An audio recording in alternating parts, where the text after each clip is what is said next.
for coming today. I know the weather's not the best. Hopefully the rain will hold off to a little bit later, but we'll have lots of stuff on sale. I always like classes here because hopefully we teach you a little something, sell you success. You know, you get discount on the stuff we talk about. Hopefully go home and we turn a lot of people always say I have a black thumb. I don't have a black thumb. We have a green thumb. We just have to brush off the black and get down to the green. So we'll get to the middle there. So roses are always a fun one for me. You know, I'll just kind of give you my brief history. I've always been a rose lover. I've been running this place 15 years. I ran White's down Linwood for almost 20 years before this. We got about 6,000 roses down there. We were a little busier. We get about 2,000 up here. So we got some great roses. Nothing is sold out yet, but we do have some nice selection back there. They're just starting to grow finally. I see some buds coming out, so we'll start to see some leaves here in another couple weeks. I had roses in my own yard. I'm a late marrier. I'm an old dad. I got a 13 and a 10-year-old, so I had a rose garden I call BC, before children.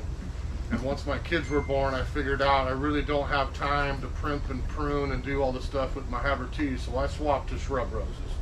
When my kids are out of the house here and my 18-year sentence is over, as I say, I'm just kidding, then I will go back to my rose garden. I'll get back to my David Austins and Havertys and everything else. So part of this class, hopefully today, is getting you to think what I had to think about, like how much time do I have? Am I going to commit to spraying? Am I going to do this?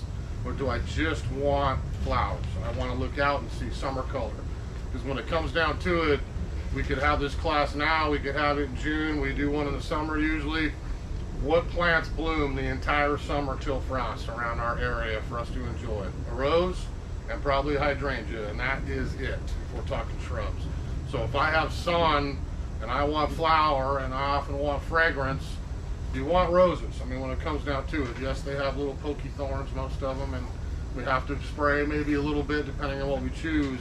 But if you choose the right rose, you're going to really cut down your maintenance. So the first thing I'm going to ask you to hopefully to go home today is be honest with yourself. If you're not going to take care of it, maybe don't buy the Mr. Lincoln, the Double Delight, the fancy hybrid tea that's been around forever, because the chances are you are going to get black spot, mildew issues in our climate. If you're not going to spray, okay, well, let's go to a different style of rose that perhaps we could get away with not spraying and still get the color of the flower and the rest of it that we want, okay? So if we kind of start, everyone's got a copy of the handout. If we kind of start at the top there, we're going to just go through some basics. So we have a sunny site. There's no substitute for sunshine with rose. If we go into shade, we've entered more disease because we're going to be wetter, we're not going to dry off, all the rest.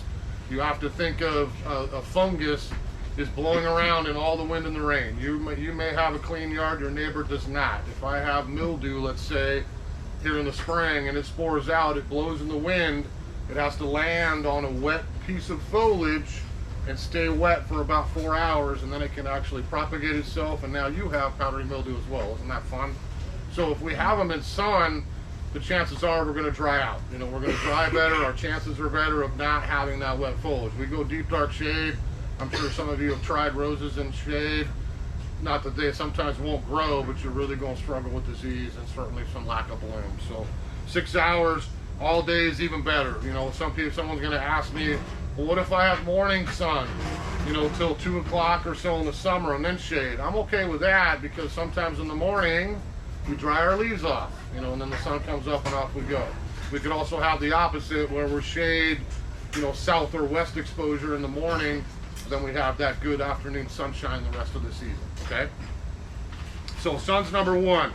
Second part of that, again, is air circulation. If I have a little spot I want to plant some roses in, please don't plant one rose every foot in a little pattern and think that's going to be a rose garden. We need space. So depending on what you choose, you can ask our staff, but we really want to probably get everything at least 3 feet apart. You know, I would always look at a border or a bed. Roses could be at the background, and then I could have perennials, lavenders, and some cool things in front. That's a great garden setting. If I'm just doing roses, I'm going to try to do that W pattern and not this little boxes, so I have one blocking the sun to another, if that makes sense. We can kind of stagger maybe our grandifloras and taller things towards the back and intermix floribundas and shrub roses and smaller ones towards the front. Now we get sun and, again, air circulation. I'm going to have much better luck with that, okay? Drainage is always a must. There's some plants that we can get away with being wet here, especially in the winter. Roses are not one of them. We get a pretty substantial root system. This isn't one that's going to grow down a foot and spread out. It's going to have a pretty good taproot on old roses. So I don't need this.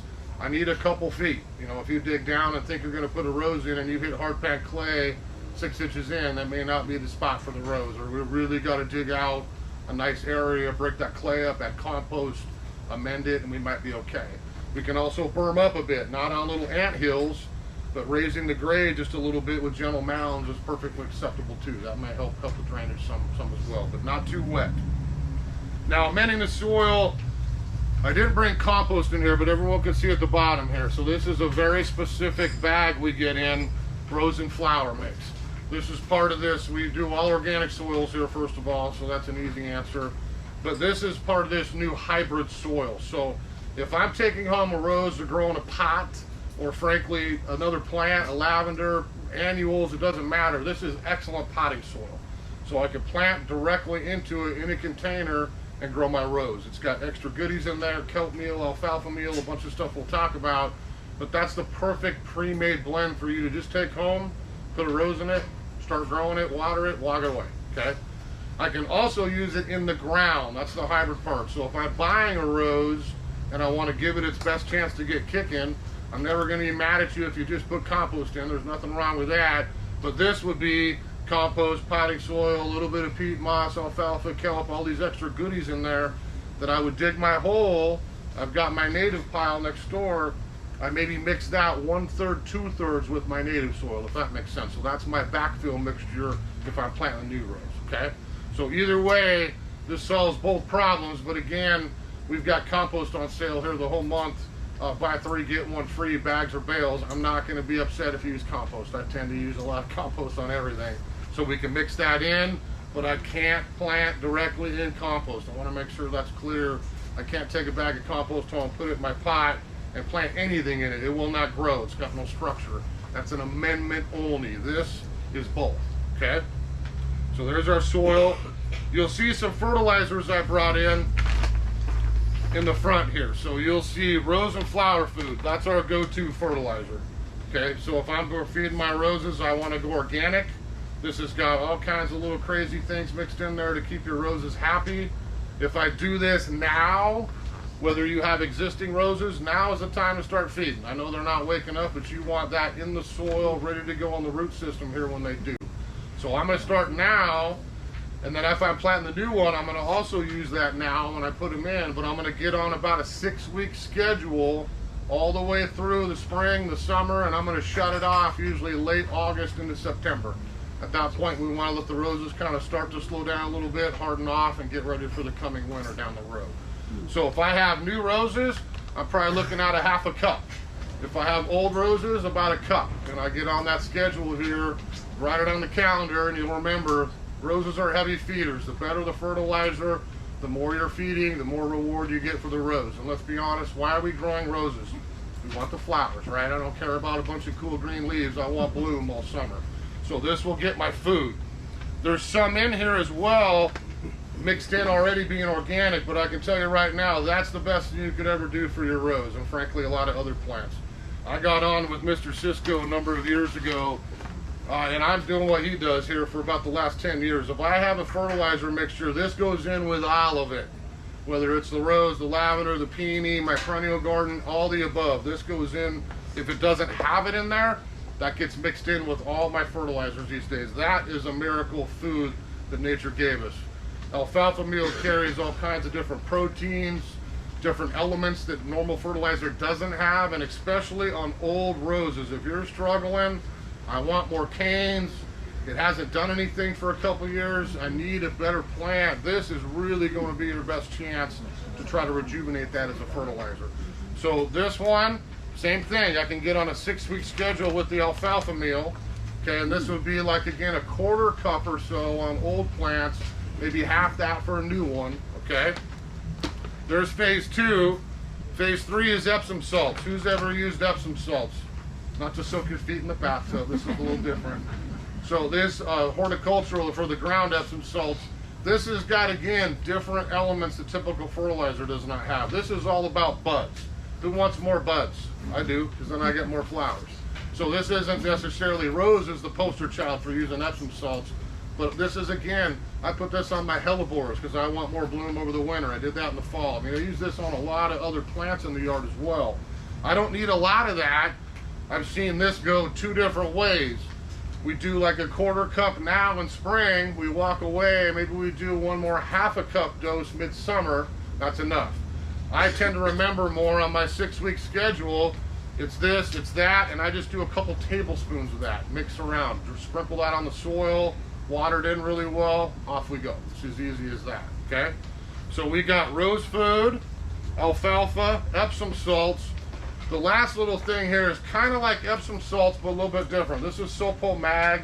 I'm not saying this is for everybody, but this to me is a fall thing. If I'm growing roses, keep this maybe in mind for the fall. When I'm putting my roses to bed for the winter, this is all about the root system. So I'm going to adjust my pH a little bit, help the root system a little bit. Again, canes, the wood. This has nothing to do with flower or pretty green leaves or any of that. It's all the rest of the plant but those 2 things, if that makes sense, okay? How much? So Sopo Mag, you won't need a lot of this again. This is just a couple tablespoon thing, maybe on an old rose, like a 1/4 cup would be plenty. And again, this is part of the reason why we do organic stuff here at Sunnyside like this, because we never ever can burn anything. So you're gonna ask me if I've got a measuring cup in my garage? Yes. Do I use it every time? No. Because that looks like about right. We put a big heaping handful on there and we're good to go. If I do that with synthetic fertilizer, I will burn my plants. I have to be a lot more careful on how much nitrogen goes down when I use a synthetic type food. If it's organic, don't have to worry about it. And this is everything from rose to berry to fruit to the whole yard, lawn food, all the rest of it. That's why we kind of just do organics here, okay? Yes? The alfalfa meal doesn't attract rabbits? It does a little bit, but again, get it into the soil. This is not something I'm looking to mulch my plant with. No, I apply it on there and immediately water it in or scratch it in. If you're like me on old existing roses, I'm walking out here this time of year putting all this down and then putting mulch right over the top of it, hiding it from them. So then I can put my compost down or my mulch, help with my watering, lock all that fertilizer down, and then I'm good to go. Yeah. But yes, Mr. Squirrel, your dog, maybe the cat, the rest of the creatures in ours are going to like the smell of all these organic goodies too, but it'll get into the soil that way, okay? I mentioned roses in pots. Again, a lot of times I think, I used to do this at White's years ago, and it's like roses as an annual. I'm not saying buy a rose and go pitch it in the garbage every year, but think of it that way. I mean, if I'm going to spend money on flowers for the year, maybe I got a pot on my deck. I'm like, you know what, I like the petunias and the rest of it, but I could just put a rose in there and enjoy the flowers all summer long. That's what I want to do. So you have it in the pot, you can still save it, you don't have to pitch it every year, but it's kind of that mentality where you could also grow them in containers. Not this, maybe for one season, I got to get this in a bigger pot here in the fall for sure. We're going to run out of soil. But if I had nice sized containers, maybe 2 foot by 2 foot or so, something permanent glazed outside, that's going to last me for a lot of years, and then I can always go to a bigger one down the road as well, okay? So caring for roses. Now we talked about fertilizing, keeping up on it. That's going to be the most important thing. A heavy fed rose is going to be a well-loved rose. You're going to have flowers. We don't feed, you're going to be disappointed. So definitely sign your name. I will fertilize every 6 weeks. There's phase 1. You're going to get your flowers that way, all right? So that's an easy one. This is the time of year we prune. Who's been out and done their roses here for spring? Anybody got a few? Yeah, I got a few of them done. I did mine a couple weeks ago. It's always kind of President's Weekend, last week. Depends on what the weather does. I'm always Veterans Day, President's Day. 2 easy holidays to remember, November, February. I try to tell people go like hip high in the fall, knee high come towards spring. Now that's not climbing roses. I want to make sure that's clear. I've had some people go home from this class and go home and take their climbing rose they spent 10 years to get on a trellis and cut it down to their knee. Yes, it'll grow, but we don't do that with climbing roses. With climbing ones, we get rid of probably everything skinnier than a pencil and we tidy it up. You tell me, are you trying to go over an arbor, up a trellis, wherever you're growing it is probably going to tell you how much you're going to want to prune it, okay? So try to get everything else, though, your shrub roses cut down somewhere towards that knee height. It may not be on all of them. There's some pretty tall old roses around, but try to get them down to a manageable size. And again, removing anything skinnier than a pencil. You want roses like this. These are brand new. We just pruned them when they came in, but I want open center. I don't need this plant with canes going every direction. I want to keep that center. Think of your hand like that. I want that center open and all my canes coming out from that center. Air, sun, less disease, all the above, okay? So try to get your pruning done here pretty quick. It's not like you have to go home and do it today if it's raining sideways, but this is always going to be a mid-February to the first part of March project, getting the roses ready for spring. Who has leaves left on any of their roses right now? I had a few. So I hate to tell you this, your naked eye is not going to see the beginnings of black spot and mildew. Strip the foliage off, prune it down, or hopefully you get below that point where the growth is, and if you don't, physically remove any leaves that are left. You want nothing to start spring here. You want to start brand new for 2025, okay? Some roses, like Peace Rose, is the one in particular I know has a tendency not to go dormant unless we get super, super cold. Don't let that rules fool you. It looked like, oh, look at those beautiful glossy leaves, I should leave them. Don't. Get them down, cut them back, let them start over again. When you're pruning, you can see rows. Has anyone been reading my boring articles in the paper here the last few weeks? Pruning, more pruning. So we talked about, I did mention roses there a little bit, but we talked about old wood versus new wood, right? Rose is a plant that I could do whatever I want to this. It's going to grow and I'm going to produce a flower the same season. I don't have to play this game waiting a year like some other plants. So whatever I prune down to is going to bloom immediately this season and repeat bloom. That's why we deadhead. We get more bloom, more bloom, more bloom. But I'm going to watch my buds. If I have a rose cane, we have alternate buds. I have one inside, one outside, one inside, right? Up and down the canes. So when I cut those down, take a minute and look where your bud is. Don't just nip it off. You're going to have a cane come right back across the middle. Go to an outside bud. We've done that with all these plants.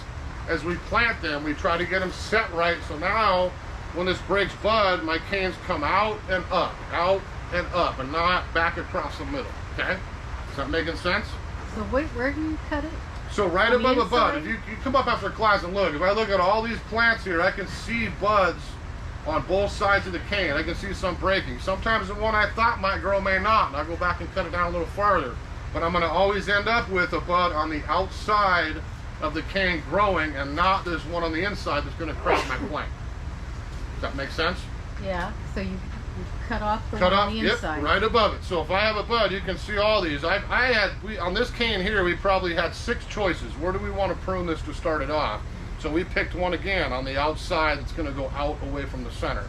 We cut just about a ½ inch or an inch above that. Now that's the one that grows, okay? If I went down another 2 buds and I still could, now we're going to go this direction. If I go down there, I'll go that direction. I can kind of pick directional pruning and kind of pick which way I want it to go, okay? Now this is a confusing one because I can't show you, but in our climate, you'll see that next one's blind shoots. Does anyone know what that is? So I don't know if I made that word up years ago. I think I might have back in the day, but I always called it blind shoots. Roses in cool climates, especially some that maybe like a little more heat, they'll get foliage on them, they'll look beautiful and bushy, and you're like, where are my flower buds? I did exactly what Trevor told me to, and I got no flower buds or minimal coming up. It's because sometimes in the cool, wet weather here, this will grow, my stem comes up, it'll fork with foliage and just sit there. Okay, so I'm out with ours, and it takes me a couple days to do this as we go through here, because I have 2,000. You hopefully don't have that many. Well, maybe you do. But you go home, and you look at that and say 6 weeks from now, how did this thing leaf out, and how bushy is it? Oh, I see what I mean. I don't have a stem coming out there to set me a flower bud.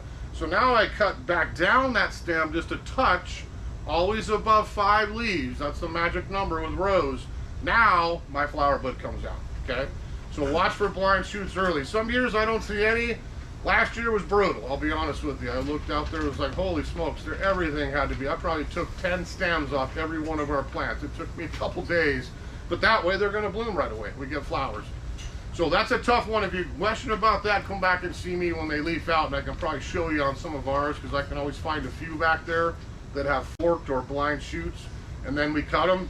Always, it's the same thing. Say we're in August, you got to enjoy your big, tall Mr. Lincoln red flower. You're after smelling it the last couple of weeks. Oh, that's beautiful. Maybe I cut it and bring it inside. when I deadhead that flower to get me another one, it's always above how many leaves? 5, because that's going to get me another shoot as quick as possible. Okay, you can usually get through probably a good 4 or 5 cycles here through the summer if we have halfway decent weather on bloom, repeat bloom, another bloom, and another bloom, and another one after that. We just keep them going that way. Okay? Yes. The angle of your cut and the direction of your angle. So it's always direction. I'm going to leave the bud, the fatter part of my cut is going to be to the outside to make sure that bud grows. And I always just tell people, think of the sky. I'm not ever trying to prune parallel to the sky. Rain comes down, water sits on there, maybe I take a chance of getting some rot. So I want to cut those canes down at an angle just so the water sloughs off a little bit easier. Okay? So if I want to say, wish I had older roses I could show you. I'll show you after class. You're going to come up, I'll show you. I'll prune a couple canes down and show you. Yeah. I have a question about the bush roses. Yeah. You know, you said take the roses down to nakedness, Yeah, yep, basically. yep. Same with the bush rose? And I still would, or as best you can. It's not quite as easy with those because they tend to be, again, a little more foliage, a little more disease resistant as well. Okay. But we'll talk about that here in a second. I'm Okay, almost thank there. you. Okay. What about canes that come up from the dirt? Okay. Yeah. So we'll do that in a second because it's coming. All right. So let's do this. There's always a lot of questions. I'm here all day. You can stay after class. We can talk about roses all day. So we'll get to that because it'll make sense here in a sec with that. All right. So we've got blind shoots. Watch for disease and insect damage. Staying ahead is the key. This is where I think you've got to start being honest with yourself. If you're going to grow roses and you're maybe a little OCD like me and you don't want mildew, black spot, the rest of that stuff on there, we have to spray. Does it mean we have to get murder, death, kill? No. There's natural stuff that does this as well, but I have to keep up on it. You walk away from your rose, you feed it, you did all that said so far, but you walk away and don't pay attention. You come back here in June. I got 3 or 4 flowers. They look great, but why? I have black spot all over the inside leaves. I got mildew on the tips. Now what do I do? Okay, we're a little more stuck. It's not that we can't fix it, but that's why I'm saying if you start now and we get on a monitoring schedule and get these plants protected, you're not going to have to worry about it down the road. Okay? So I'm going to show you a couple things on that. Now, if we look at, this is on special for the class because we like organic. So who uses neem oil? We got a few, I do too. And we use this exclusively here, by the way. We don't spray our stuff with any chemicals at all. So this is neem oil, Rose RX 4-in-1. This is bugs, this is disease, this is mites, this is all the above. If I wait till I have a problem in terms of disease and spray this on, yes, it will control it. It's not going to make it disappear. If I put this on as a preventative and keep up on this after my rose leaves out, I will probably never get a problem during the season as it goes, or it'll be very minimal. Is that making sense? So this is not like, let's wait till June and put neem oil on. This is probably wait till mid-March, late March, once all my foliage is out, then I put my first one on. Then I wait a few more weeks and I do it again, and then I do it again. It's not that it takes that long to put it in your sprayer or just apply it on the leaves, soak it down, walk away. It doesn't take you long, but you're going to save the bees, you're going to be safe, your pets, wildlife, the kids, you, all the above. Back in the day, it was all about systemic. Everyone probably knows that name. We put murder, death, kill systemic down on that plant, and we had the shields up from inside out. Anything tries to get on my rose, you're done. Okay? Which, again, it's your yard, it's your plants, it's your garden. If that's what you want to do, that's your choice. We have just a couple left, and then we probably will not be carrying that stuff anymore. We got a few left in the store, but that's something we're going to walk away from and go just neem oil. That's what we use again here. When I spray our roses, it's all neem oil. We use no chemical at all. So that, the systemics allow you to do it much less often, and again, it soaks up and you're kind of shielded from the inside out. But if I'm a bee and I'm coming down to visit your flower in June when it's in bloom, guess what the bee is getting? Because that systemic goes through the entire plant. Cane, leaf, flower, pollen, all the above, okay? So I'm going to say that, and I'm going to leave it alone, because ultimately it's going to be up to you and what you feel comfortable with in your yard. Yes? What happens if I spray the neem oil and then it rains the next day? Nope, neem oil, it'll tell you on all the packages are excellent these days. We always read the label, but if I apply neem oil or any spray, it's going to tell me rain fast in 2 hours. The most of this stuff is like 3 or 4 hours at the most. If you got a dry day and we get the neem oil on there, it dries on, you're good to go. We don't have to worry about it at all. If it's raining when you spray it, do it another time. You know, we want to just make sure it's got a chance to dry on there really well, okay? Which sometimes is easy here in March and April. Sometimes you got to wait a few days more than you probably wanted to. Okay, so early season dormant spraying. So if you had issues last year, who had issues with their roses? Black spot, mildew. Does it have leaves on it right now a little bit here and there? Or are they gone dormant? Okay, that's a good thing. But if I had any issue with mine last year, we want to clean up the base. I don't want old leaves on the ground. I don't want that stuff as mulch. I would have told you to do that in the fall. Get it out of there. Throw it in the yard waste. Let them go. Heat it up and kill the pathogens. So get that all cleaned up right away in the fall. If you haven't, do it now before it gets going again for spring. Yes. So even with the cold weather, because I did a bunch of straw around my roses. Oh yeah. And you're fine. You can mulch with straw. That's a great way to save your grass. But now get rid of it now. Yep, you'll be okay now. Who knows what the weather's going to do? I would be shocked if we got anything super cold. Frost is never going to hurt rose. We start getting down into the teens at night, and certainly single digits, and some roses you may have some issues with the grass. We're going to talk about that here in a second. So, okay, one more. What about moss around the base? Should you clear that out? 'Cause it's Clear it out a little bit. I mean, it's not that roses need alkaline soil, okay, or acid soil, vice versa. They can handle a little bit of both. I might recommend, if you got a lot of moss at the base, you might add a little bit of lime That's what as I part said. of your fertilizer program, because it will sweeten the soil. It's not going to hurt the rose. It's not. But you also will get Yeah. some of that moss out of there. Yeah. Perfect. Okay. All right. So a little dormant spraying. If we had problems, clean it up. And I would say, well, there's one particular product in there called Liquid Cop. It's a natural copper fungicide.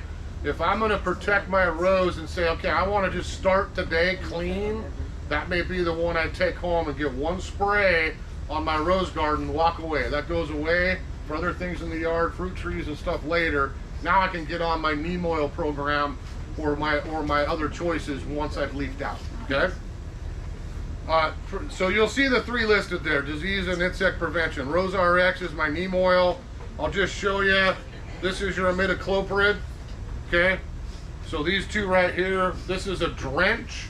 So if I have roses in the ground and I'm going to go the chemical route, I would mix this in a watering can and I pour it around the base of the plant. Absorbs through the root system. And then again, I've got shields from the inside out. Rose Shield is the same idea, but I want to actually physically walk out and trigger spray it to wet the foliage down. Then again, I've got the same about 30-day protection with that as well. Okay. Neem oil, we do a little bit more often, about every 2-3 weeks. But again, we're going to be safe for everything. Us, bees, pets, kids, wildlife, birds, all the above. That's going to be the safer way to go. All You right? said to start that in March? Yeah, as soon as we're leafed out. I mean, there's no need. Neem oil does nothing in the dormant season. There's no waste. You don't waste your time or your money putting that on plants in the winter. This is something in season, house plant, rose. We use it on everything around here. It's a great all-purpose use that's safe. But I'm going to get on, once I have foliage out, now I can apply it on there. Yep, a little bit later. All right. So let's talk roses here a little bit more specific.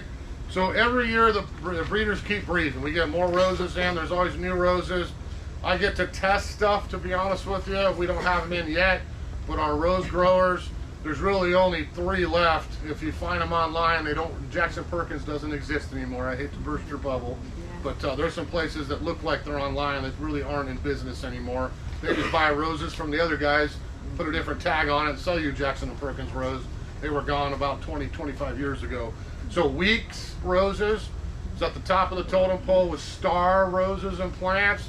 And then we have David Austin. Those are our 3 kind of United States wholesale breeder rose growers.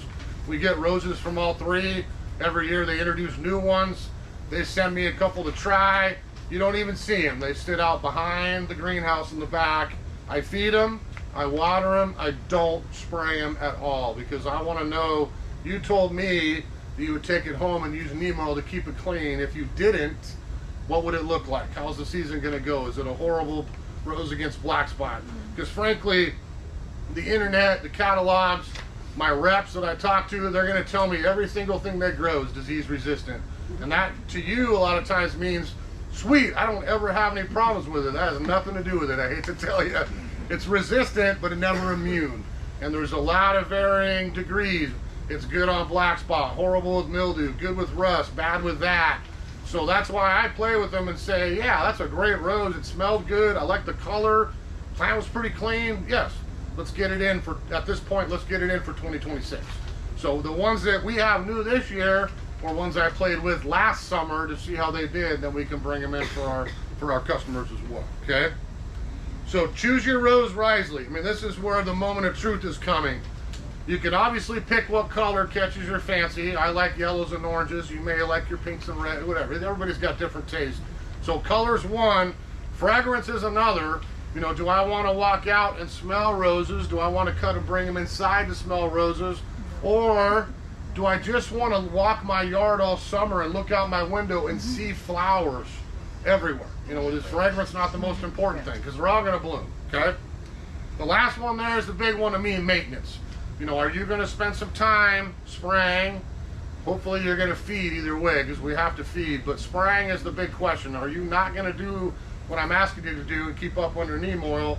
Or are you going to be pretty diligent about doing it? If you are, you probably could grow any rose I have back there. If you're not going to spray, even with neem oil, then I'm probably going to try to talk you out of Mr. Lincoln and Double Delight, some of the classic roses that are great roses. They smell great, but they're probably a little bit more prone to some of the issues. Some of the newer varieties have a little better disease resistance built in, okay? Now the types you'll find back there, you'll see, who knows what a hybrid tea rose is? Okay, that's our, and I go buy my white flowers at the flower shop, that's what I'm essentially buying, is hybrid tea roses most of the time. Long stem, single rose at the top of a cane. I can get my cut flower or I can enjoy it on the plant. Grandiflora is our exhibition rose. It doesn't mean it's harder to grow. That's usually what people think. It just means a little bit taller, still a long stem, but now I probably have 3 flowers at the top of that stem. So sometimes you'll see the exhibitions cut the other 2 off and leave the one, but I'm going to probably have multiple flowers at the top of that, okay? Floribunda is what I always liked more than anything, because I wanted maybe a little shorter and bushier rose in the landscape with multiple flowers in bouquets. So Floribunda is going to give me those big bouquets with multiple flowers opening. Yes, I can still cut them if I want to bring them in, but I'm looking for landscape color and a lot of times great fragrance too, okay? Climbing rose we talked about already. No rose is ever going to wrap itself around a trellis, a post, an arbor like you would a clematis or honeysuckle, other vines. So they are climbing because they get big, or rambling roses, we used to call them. So I want height.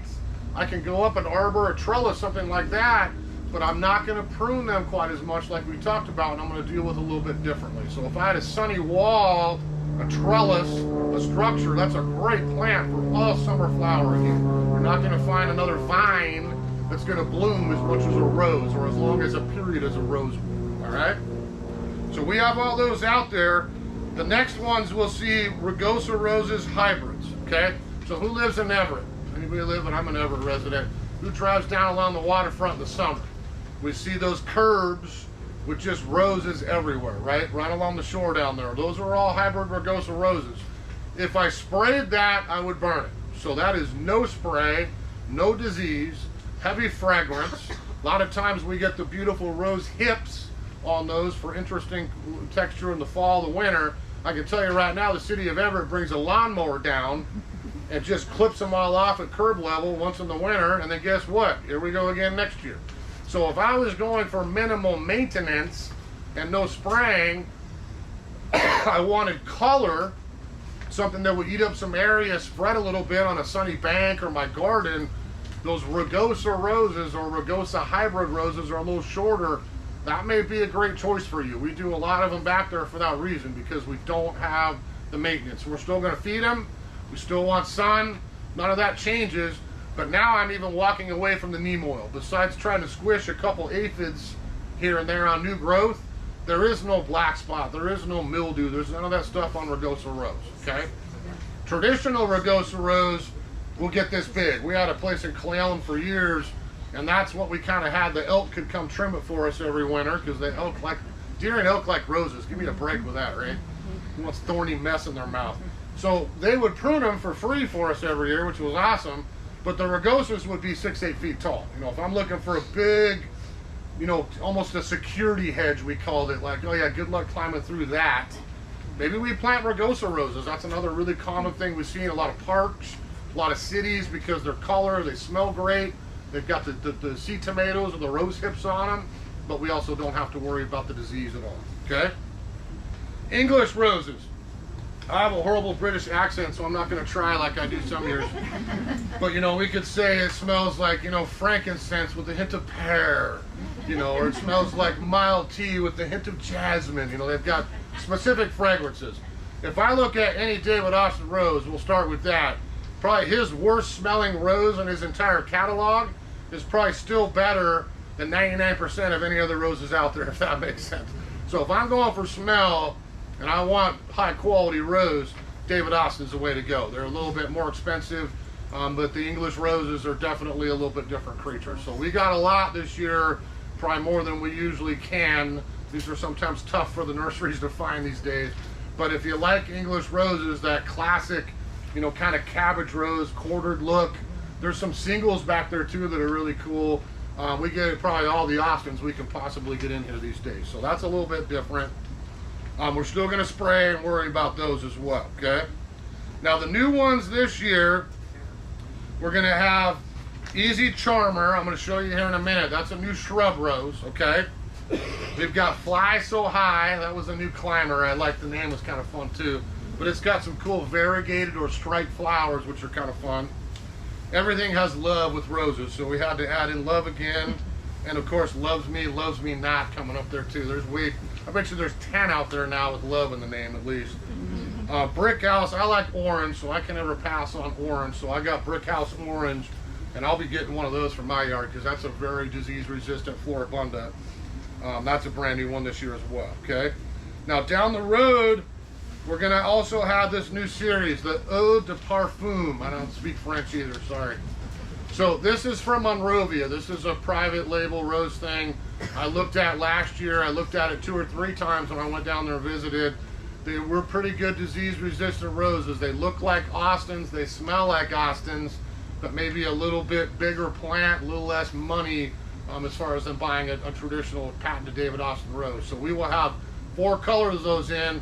They will not be here till probably, I'm guessing, late April, first part of May. So we'll have those in. Save a spot. If you like those, you can look them up on the Monrovia website. They got some dumb names, I think, like Bling is one of them. I was like, why would you name your rose Bling? But there's Champagne, Bling, I think Plum. There's a red one, I can't remember the name of it. There's 4 colors here to start with. So those will be coming down the road. And you'll see there kind of the last 2 things. Check out shrub roses and go natural with rugosa rose. I talked about rugosas, but I'm going to talk a minute about shrub roses because that's kind of what I went for. For me, I made the choice again. I talked about BC before children. You know, okay, I'll get home every day after work and go pick a couple leaves and do a little spring and do this. I had the time. I don't. Now it's soccer practice, basketball, band. We got all kinds of stuff going. So I went to shrub roses because I still want to come home all summer long, look out my window or walk my yard and see flowers. I mean, that's what the rose is about, is more flower power. So I went shrub rose. Now the first thing you're going to see with shrub roses is this term. Does anyone know when I say own root? Some people have been in my class. I always harp on own root. We call them OR. So own root roses on our list back there on our website, on the tags, it's going to tell you own root. If I'm a grower and I can bud a rose and get it to develop its own root system, there's no graft. If I look at a typical hybrid tea, what am I going to see at the base of that rose? Hopefully this won't dump out. Can you see that base of that rose right there? What do I have? Big knob. That's my graft union where the breeder and the grower had to take the rose I want and graft that into a root system. Okay, the root system's garbage. Not that it shouldn't say that. The root system is not the rose you want. It's a garbage rose. Okay, so a lot of people call me this time of year coming out of winter. I had Double Delight. You know what happened? This happened a lot last winter because a lot of grafted roses, we got cold enough, those grafts died if they were not protected. So now you call me in June What happened to my rose? I got canes coming up out of the ground. I got these little garbage red double flowers. It's not the rose I had. There's your rootstock. It's not the rose. We lost the grafted bud or budded part of that rose, okay? So in Western Washington right here, typically we don't have that happen. If you mulch over your grafts in the fall, you protect them a little bit, scrape the mulch away come spring, I doubt you're ever gonna lose a grafted rose. If we were doing this class over the mountains, Montana, Alaska, other areas that get cold every winter, you can't have that rose. It would die every single winter. I couldn't have that in Cleon. You know, I had to buy shrub roses or own root roses, because if I don't have a graft union, I'm never gonna lose that plant, okay? So if I'm gonna tell you, if you wanna make your life easy, you not necessarily care about cutting your flower and bringing in the vase in the house, you want color, you want fragrance, there's a lot of great own root roses that are super fragrant. Search out that genre of rose, okay? Look for that own root and avoid the budded or grafted ones, okay? So shrub rose, if we kind of start at the end here, this was probably if I was picking the rose of the year this year, and it won't win because it's not a fancy hybrid tea, but it would be this, Easy Charmer. Okay, this is a new shrub rose. It is own root. I have no graft. This is extremely disease resistant. I would almost say you don't even have to use your neem oil on it. You know, you might get some aphids here and there, but as far as black spot mildew, that was the best of the best last year. You know, I walked away from our sample, had no problems with it whatsoever. A lot of times with shrub rose, we sacrifice maybe the fragrance part of it. With that one, we do not. There's a lot of good shrubs we have out there that still smell incredible and have good color, but I really have the top of the totem pole as far as disease resistance going in for our climate, okay? So Easy Charmer is a great shrub rose. If we look at Drift, you'll see I have to put them in these lovely gray logo pots these days, because that's what the lawyer said we had to do. So there's a Drift rose. Now let's say, look at that. See, roses are always fun, get blood. So if I look at Drift rose as an example, let's say I had a landscape and sun. I didn't want this. I wanted something more that only grows to maybe knee or waist level, but I want to eat up some area. I want color. I don't care about the smell. I want flowers. I don't want a deadhead, would be the other bonus with this type of rose. I'm just going to bloom, and then I'm going to grow and bloom again, and then I'm going to grow and bloom again. I'm going to keep doing that the entire summer till frost. Then when you come back in the winter, we cut this down to the nubs and off we go again for 2026. I mean, it really is that easy. So Drift, this is coral. You know, it's a lovely rose, looks just like any other rose out there, but there's probably 7 or 8 colors of these out there now. We went really heavy on a lot of the smaller ground covery type roses to eat up some area. So Drift is a great one. You may recognize Knockout, same thing. I have to put them in these lawyer approved pots these days, so apologize for the lime green. But if you look at that, you know, again, own root, non-grafted. Okay, these don't smell. I'll tell you right now, a couple of them have very light fragrance, but great color. And again, bloom, and bloom on top of that, and bloom on top of that, and then it just goes all year until the end of the season. I cut it down, we start over again for the next season, okay? So this is there was no real new ones this year. Last year they had a bunch. They finally got my yellow and my orange, so we have Orange Glow. This one's got a great name, Easy Beezy. So the bees love the yellow one there, so that's Easy Beezy. And then you'll see pinks, doubles, rainbow. We got a bunch of colors out there, and they're all great roses, but that's gonna be towards the bottom of or the top of the totem pole as far as disease resistance, and the bottom as far as some maintenance issues. This is a different creature here. You can see the pot they put in, it says Meat Petite. So if I want to grow a small rose, this has got a great little double red flower. Doesn't smell, but it looks very attractive. This is a little rose I could grow in a container or the garden that would just get about 2 feet by 2 feet. Very, very small. So like a miniature rose, but much hardier. Miniature rose typically aren't super hardy up here. So Meat Petite would be another example of those knockout styles. If we look in here, so here's our new climber. If you can see hopefully you can come up after and look, you can see the picture of that. So that's what we call those variegated or striped flowers. So they're getting more and more of that, I think, from the breeders, but we still got great climbers out there. every color in the rainbow, you know, old fashioned, some newer stuff. You'll see some with super heavy fragrance, other ones with minimal. The tags are always a great way to look and say moderate, high, spicy, strong, old rose. They'll tell you what they smell like, then we'll see if your nostrils will smell the same as the tag says, right? So we've got climbers. Now Floribundas are right here. Like I mentioned, this is just always been my personal favorite. I like maybe a 3-4 foot rose that's nice and bushy with bouquets of flowers for color. So you'll see a bunch of Floribundas back there, reds, whites, pinks, all the above. The one thing you'll see with that, I'll pull up, this is probably the best rose on the property. Who likes yellow roses? So anybody out? Julia Child, yes.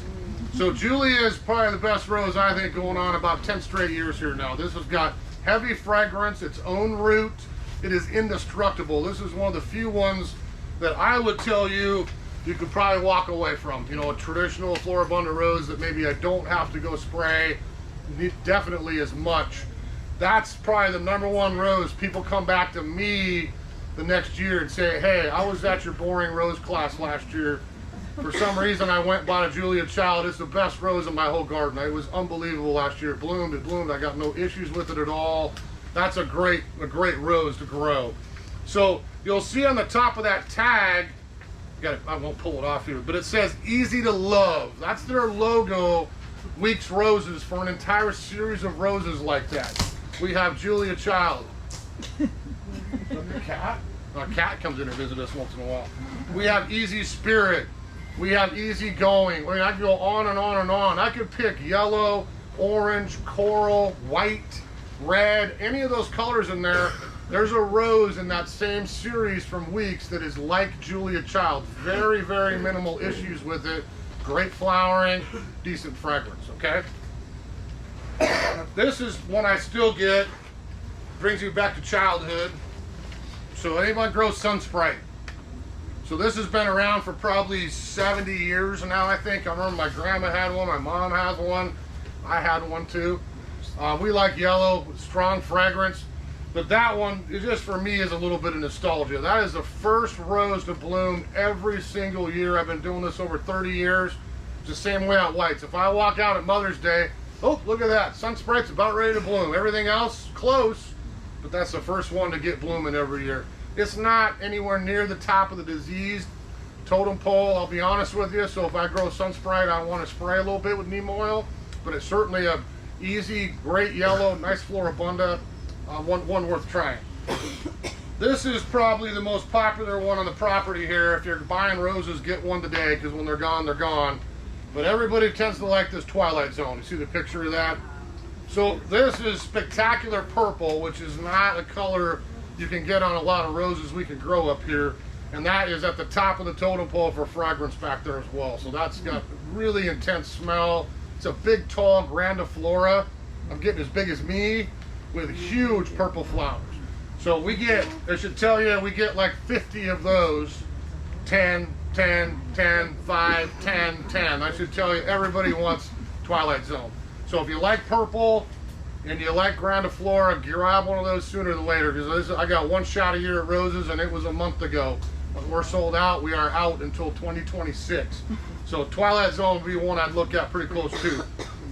You know, may the Queen rest in peace, but I had to bring Queen Elizabeth in here today. We got to remember her from last year. I got some extras of those. I thought some people might like to plant her rose in the garden.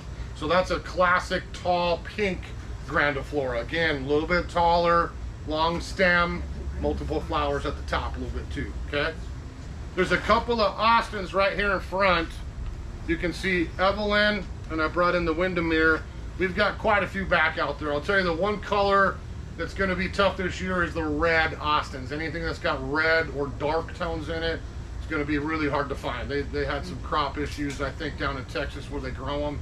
So lots of whites, lots of pinks, corals, apricots, all the other colors we like. Some great yellows, but red is going to be the one color. We'll have to get something different this year, okay?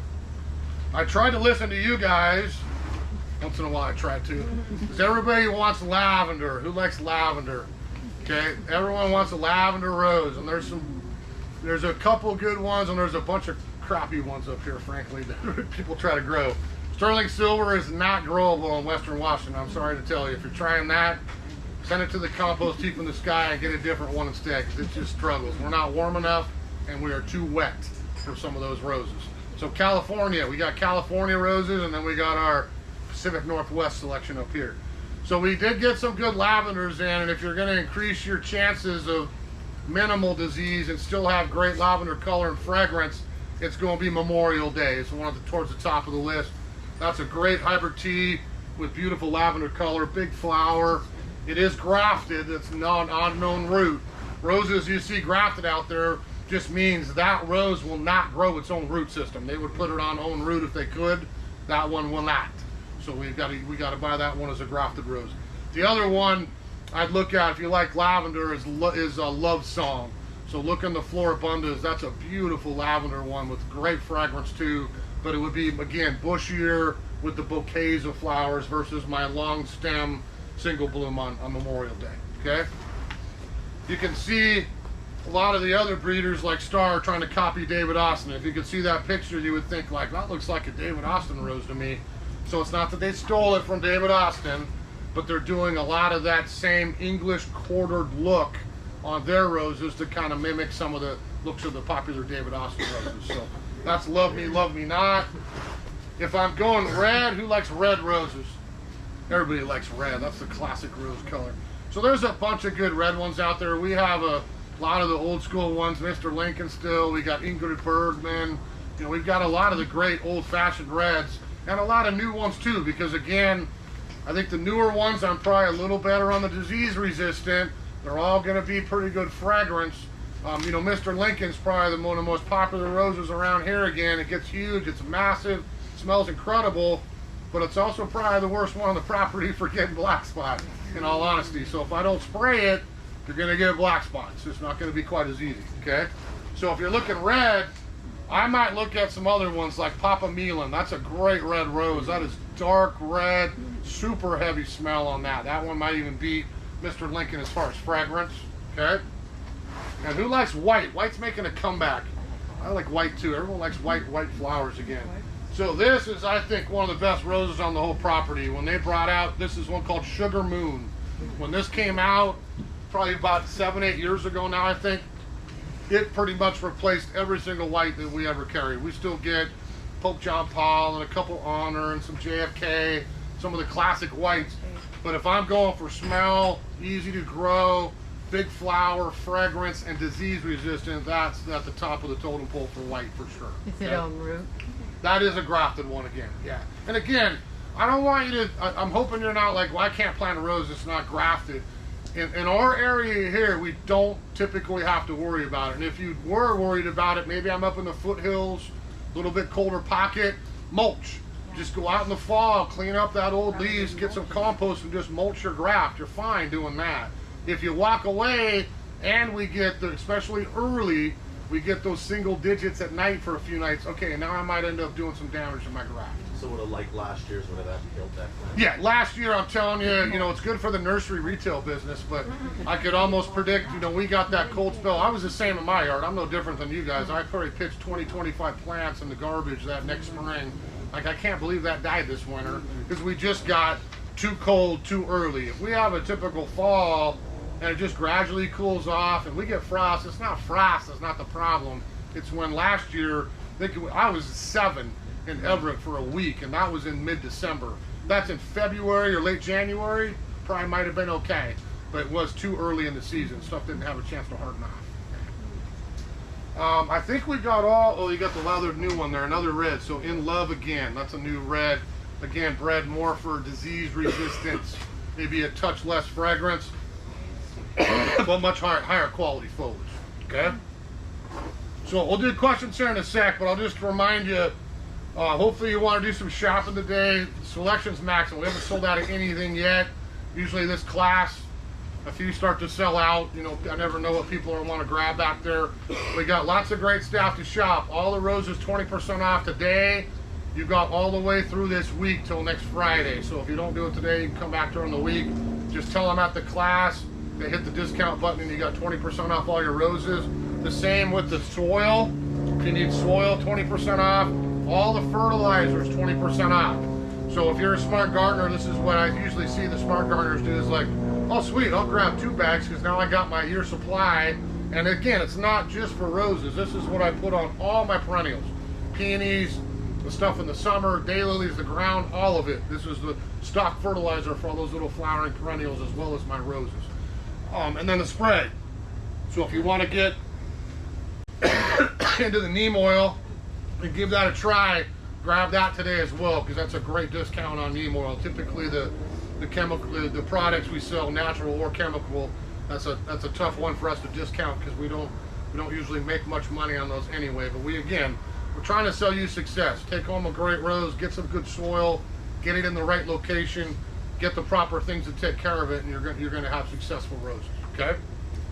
Last thing, you see, as I got blood on my hand from one of these up here, gloves.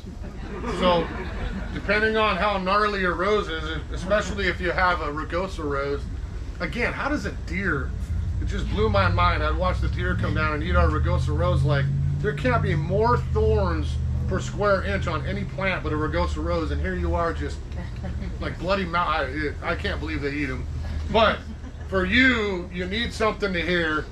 So those rose gloves, they're a little more expensive, but they're thick leather. They go up to the elbow, okay? So if you really want to protect yourself, I got tough calloused hands, so usually they don't poke me too bad if I'm careful. But those might be something to think about. We've got a few pairs of those in there as well if you need a little hand saver for the rose pruning time, all right? So hopefully we got you a little bit of info. Anybody got some questions? Yes. I would like to know what you recommend for compost. For compost? Yeah, and also for mulch. For mulch, okay. So this is one of those magic words I've always said. Is compost a noun or is it a verb? Think about that for a second.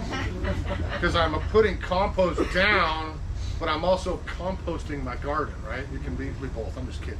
Okay. So compost, if you make your own, I have no problem with that. You making your own?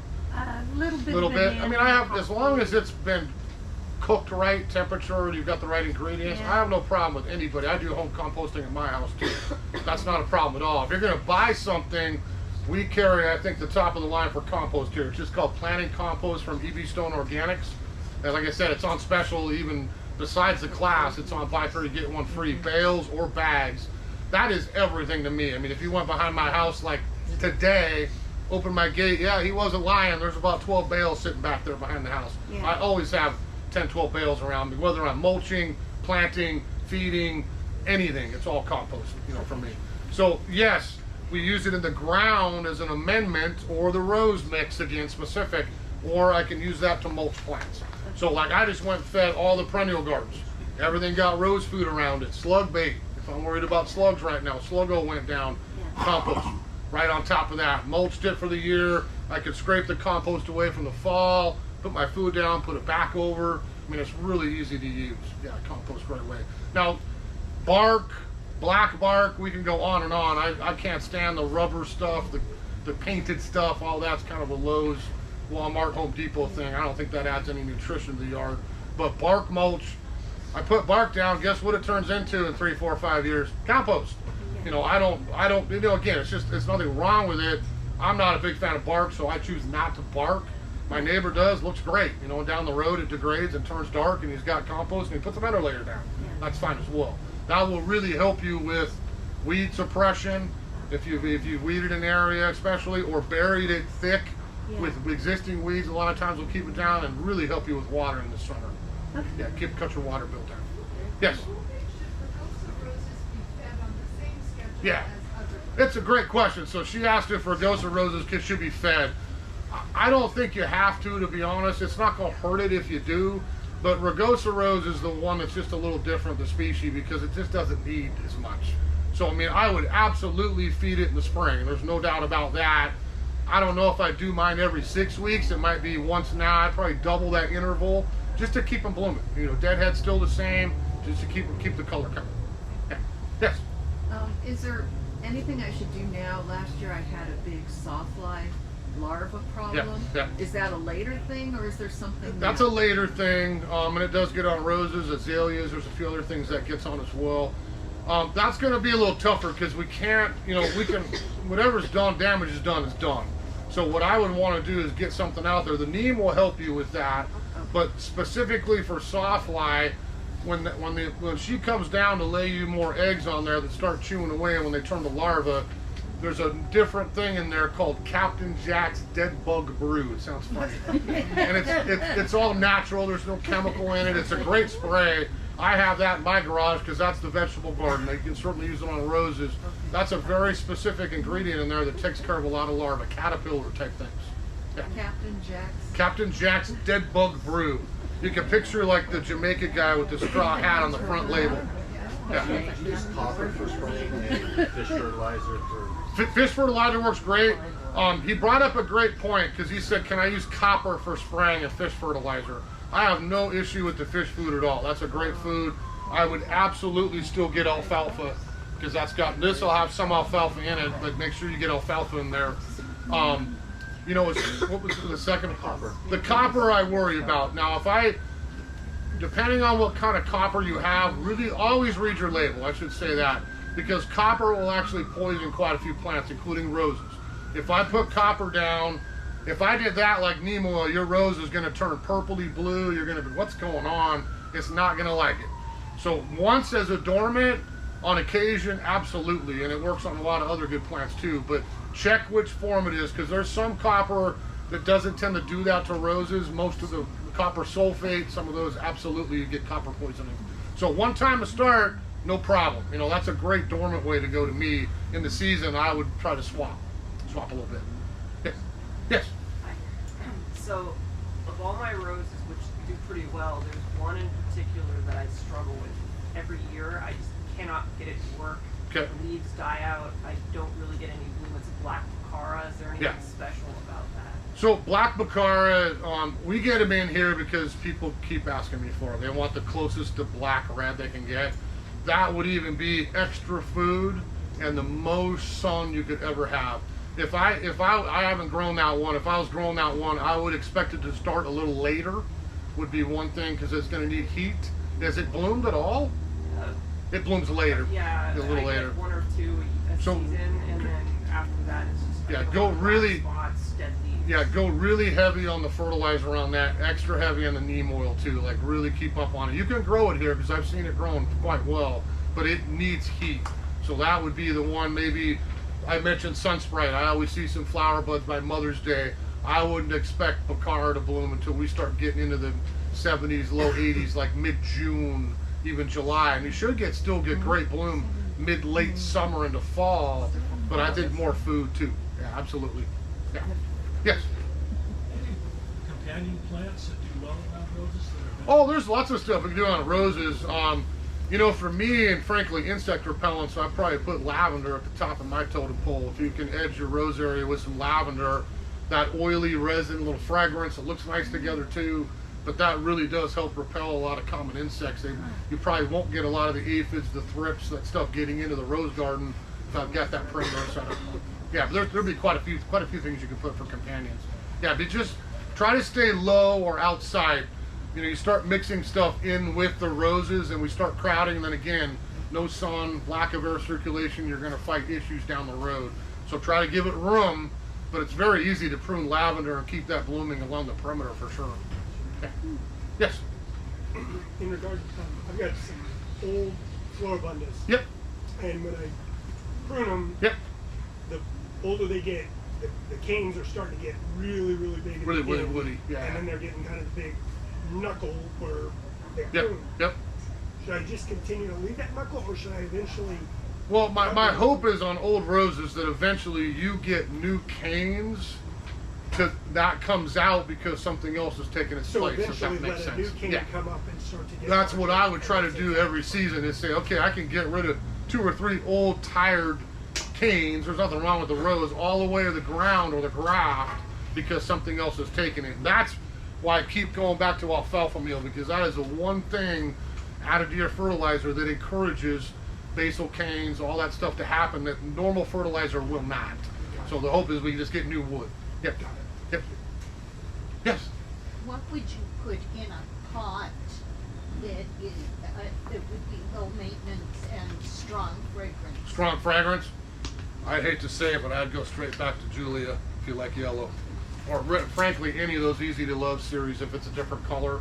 Because again, Own Root, especially Julia, very high fragrance for a Floribunda. That's a great smell. Not as near zero maintenance. If I keep that fed in the pot, you're gonna have a great container rose, for sure. Now, in fact, I've mentioned that people have come back year after year.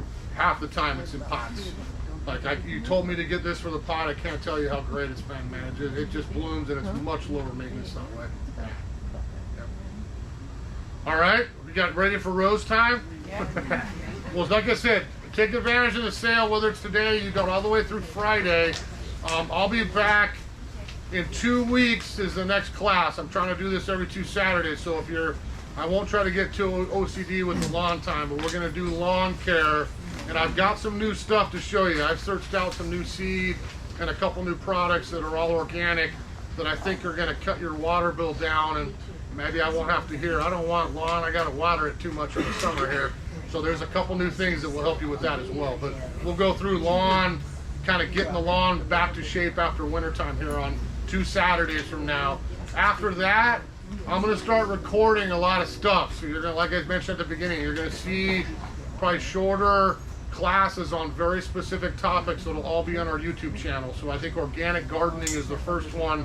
It'll be posted about mid-March or so, but you're gonna have access to all that free of charge either on our website or our YouTube channel, and it'll be very specific topics. So hopefully instead of coming in here, you know, for an hour and talking about organic gardening, we'll talk about soils for a few minutes, and then another one will come out, we'll talk about some products, weed killer, whatever it is, doing the natural way, okay? Yes? How do you have a schedule available? Yep, if you stop at the register, we did the same bookmark, okay? So look at the bookmark, take one home, it's on both sides, and you'll see the DIY classes, the live classes, and all the ones that'll be recorded as well. Yeah, for sure. All right, thanks for coming. Thank you.